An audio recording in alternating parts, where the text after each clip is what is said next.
Welcome back YouTube to my channel of an everyday life of Aspie. If you're new, or for those of you who are new, welcome. My name is Aspie Answers. I'm classically known as Aspie. I create videos about mental health and autism, along with tips and advice, along with fun and games, and I advocate and educate about mental health and autism. If you're into any of this and more, feel free to smash that subscribe button on the bottom right hand corner of the screen and turn on the notification bell so you don't miss any future updates or posts, or even follow me on my social medias where I'm most likely to post, that are listed in the description below. As you can see, that I am now returning back to the intervention and therapies for autistic children. As we have covered a few, there are a few more I would like to cover some more before this year ends. And the ones that we have covered so far, just as a quick overview, as the listings of them are as follows. You've got the introduction to intervention and therapies, the types of interventions and therapies for autistic children, two parts of behaviour analysis therapy. Part 1 was obviously introduction to behaviour analysis therapy and why is that bad for autistic children, and the second part was controversy about behaviour analysis therapy or applied behaviour analysis therapy. And just recently I just done one on developmental pragmatic social model, discrete trial training and incidental teaching. Before I begin this next topic, as I'm addressing to you all today, based on, as it's listed above, all about functional communication therapy for autistic children, I would like to put a disclaimer as always. I'm no medical doctor, I am your normal Joe Blogs, so if you see anything out of the ordinary, please do seek professional help for yourself or your loved one, or seek second opinion for yourself or your loved one, because I don't go down the same path. Also, as a keynote to some of the research I have done so far based on these mini-series of this topic of the intervention and therapies, I've been researching. Some of this are based in Australia or America, and that with New Zealand we have limited resources of some of these information that I'm sharing with you all today, and I'm hoping in the near future that this will change.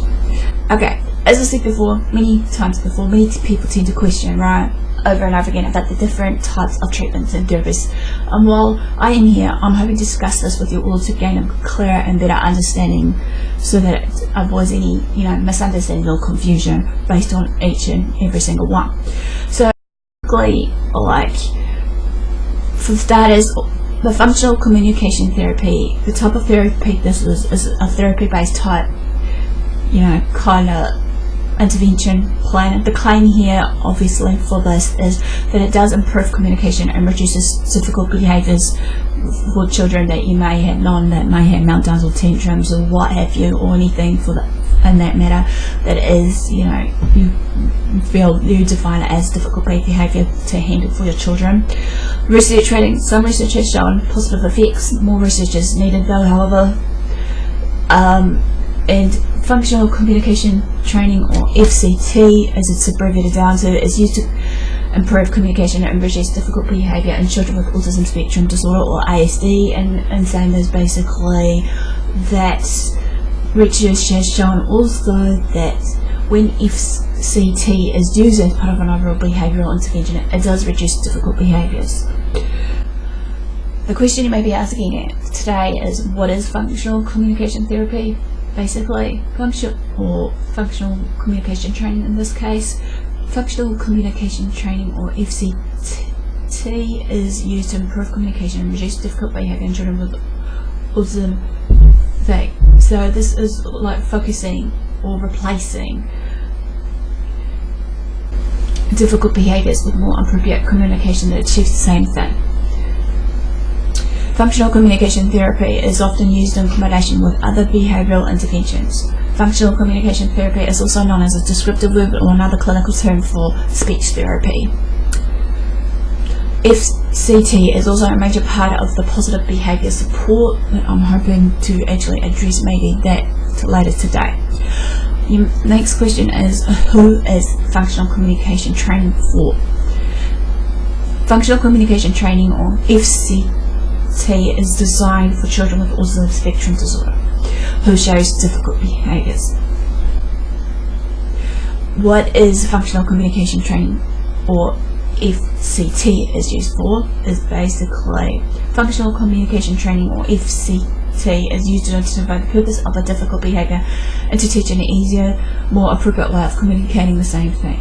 For example, if a child might have a meltdown when he wants a toy and can't ask for it, in FCT, the child will be taught how to ask for the toy in a more appropriate way. For example, using speech, sign language, gestures or pictures, which therefore I have shared a little bit about, communicating to a non-verbal autistic versus an autistic child, as well as also sign language, what I'll link in the description as well as in the archive above me.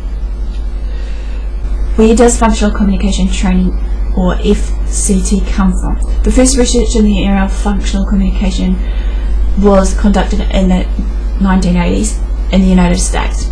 Functional communication training or FCT grew out of more traditional behaviour interventions.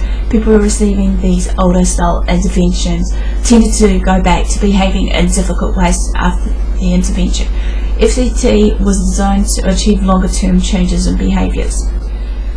What is the idea behind functional communication training or FCT? Functional communication training or FCT is based on learning theory and the principles of Applied Behaviour Analysis, or ABA as it is broken down to. Learning theory suggests that how people behave in a situation depends on their previous experiences of similar situations. The idea behind FCT is that all behaviour, including difficult behaviour or behaviours, might be a form of communication. An important principle of FCT is that you must reach a child another way to communicate before getting rid of a difficult behaviour, so the child doesn't need the old behaviour anymore. Otherwise the child is left without either the old behaviour or a new one and has no way to communicate to you as an adult or whoever that's dealing with the child at the time. The question also remains is, what does functional communication training involve, or FCT involve? Basically is the very first step to know or what have you is a detailed functional assessment of difficult behaviour. The next step is then studying the intervention process that will involve basically deciding on a more appropriate way for the child to communicate systematically, teaching the child the new communication skill required. And then number 2 of it, basically in this step, is reinforcing the child's behaviour whenever the child uses the new skill, ignoring the difficult behaviour whenever it happens. And last but not least, number 3 is prompting or reminding the child to use the new skill when appropriate, as well as in the sign of communication of their own way, be it again with their sign language or cards or whatever they've got as a form of their communication method. This approach can take a long time, perhaps weeks or months. It can be intensive to do so, so it may be necessary to do it especially in the early stages of a child. And sometimes it can help, while transitioning from child to teenager to adults, because sometimes also, like I said, with autistics that are non-verbal, it does take a lot of work and patience and whatnot. So next question is cost considerations. You need to pay a professional to conduct the assessment, plan the intervention, and train you in how to do functional communication training or FCT at home. The cost will vary depending on the type and experience of the professional that you may use. This therapy, however, might be covered for up to 20 sessions by Medicare. Whether the cost is covered will depend on the professional you consult with. Some private healthcare funds might also cover a portion of the consultation fee. This can be claimed immediately if the professional you consult has HICAPS. Does functional communication training or FCT work? Again, high quality research has shown that when functional communication training or FCT is used as part of an overall behavioural intervention, it does reduce the difficult behaviours over both the short and long term. Even when FCT isn't used as part of an overall behavioural intervention, research suggests that it might still work. Research suggests that FCT can work better for children than adults though, however, just to bear in mind. Who practices functional communication training or FCT? Some psychologists and speech pathologists are experienced in working with functional communication training FCT.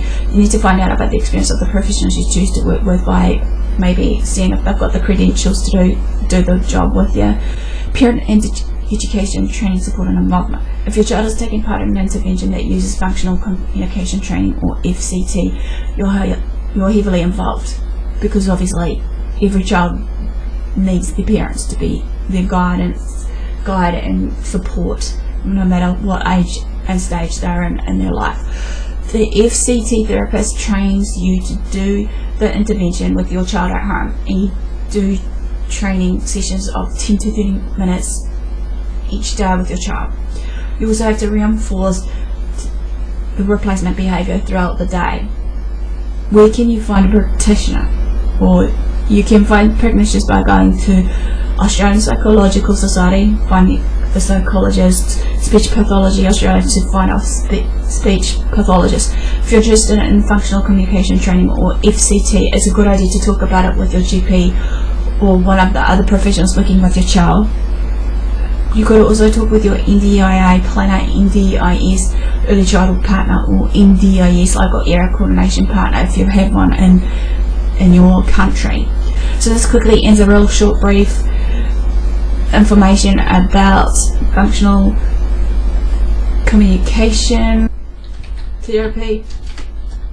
As I said before in most of my videos I've produced so far, before I end this again, I want to throw you guys some questions out there, hopefully, so that you can actually maybe open up the floorboards for discussion if you're brave enough to do so. And they are as follows. With this, if any one of you out there has done or heard of this, have you done this kind of intervention? If so, what was it like for you? 2, share the good and bad side of it, maybe. 3, what did you learn from it? 4, what can you do to make yourself better through this if it hasn't worked for you? Another one is I want to ask you is the last question is, how did you overcome some certain things if you didn't do or what have you to achieve the desired result or outcome for everything that was involved in this therapy or intervention? As I said, so in all further ado, guys, thanks for support and thanks for watching. Do what love what you do. Until next time, it's me signing out, and I'll see you again soon. Ciao for now.